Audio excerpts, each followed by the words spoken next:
Hi all welcome to football arena. Brazilian ഇതിഹാസമായ Thiago Silva നിലവിൽ Brazilian ക്ലബ്ബായ ഫ്ലുമിനൻസിന് വേണ്ടിയാണ് കളിച്ചുകൊണ്ടിരിക്കുന്നത്. 41 വയസ്സുള്ള ഈ സെൻറ്റർ ബാക്ക് മികച്ച പ്രകടനമാണ് ഈ പ്രായത്തിലും പുറത്തെടുക്കുന്നത്. ഹൈ ലെവൽ മത്സരങ്ങൾ കളിക്കാൻ താൻ ഇപ്പോഴും പ്രാപ്തനാണ് എന്നുള്ളത് തിയാഗോ സിൽവ തെളിയിച്ചു കൊണ്ടിരിക്കുകയാണ്. അദ്ദേഹവുമായി ബന്ധപ്പെട്ട ഒരു റിപ്പോർട്ട് പ്രമുഖ മാധ്യമമായ റിപ്പബ്ലിക്ക ഇപ്പോൾ പ്രസിദ്ധീകരിച്ചിട്ടുണ്ട്.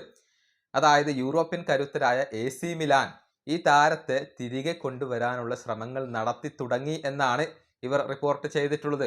ജനുവരിയിൽ തിയാഗോ സിൽവയെ കൊണ്ടുവരാൻ വേണ്ടിയാണ് AC മിലാൻ ഇപ്പോൾ ശ്രമിക്കുന്നത്. അദ്ദേഹവുമായി ചർച്ചകൾ ആരംഭിച്ചു കഴിഞ്ഞു എന്നാണ് റിപ്പബ്ലിക്ക റിപ്പോർട്ട് ചെയ്തിട്ടുള്ളത്. തിയാഗോ സിൽവ യൂറോപ്പിലേക്ക് മടങ്ങിയെത്തുമോ എന്നുള്ളതൊന്നും വ്യക്തമല്ല. പക്ഷേ മുൻപ് AC മിലാന് വേണ്ടി കളിച്ച ഒരു വ്യക്തിയാണ് തിയാഗോ സിൽവ. അദ്ദേഹത്തെ കൊണ്ടുവരുന്നതിലൂടെ എക്സ്പീരിയൻസ് തങ്ങൾക്ക് മുതൽക്കൂട്ടാകും എന്നാണ് AC മിലാൻ ഇപ്പോൾ പ്രതീക്ഷിക്കുന്നത്. 2009 മുതൽ 2012 വരെയാണ് AC മിലാന് വേണ്ടി തിയാഗോ സിൽവ കളിച്ചിട്ടുള്ളത്. 119 മത്സരങ്ങൾ കളിച്ച താരം 6 ഗോളുകൾ നേടിയിട്ടുണ്ട്.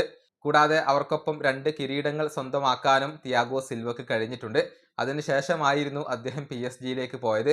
പിന്നീട് PSG വിട്ടുകൊണ്ടാണ് അദ്ദേഹം ചെൽസിക്ക് വേണ്ടി കുറച്ചു കാലം കളിച്ചത്.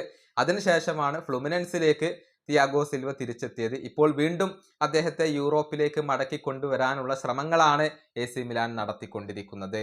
ഈ വീഡിയോയുടെ അവസാനിപ്പിക്കുന്നു. അടുത്തൊരു വീണ്ടും കാണാം.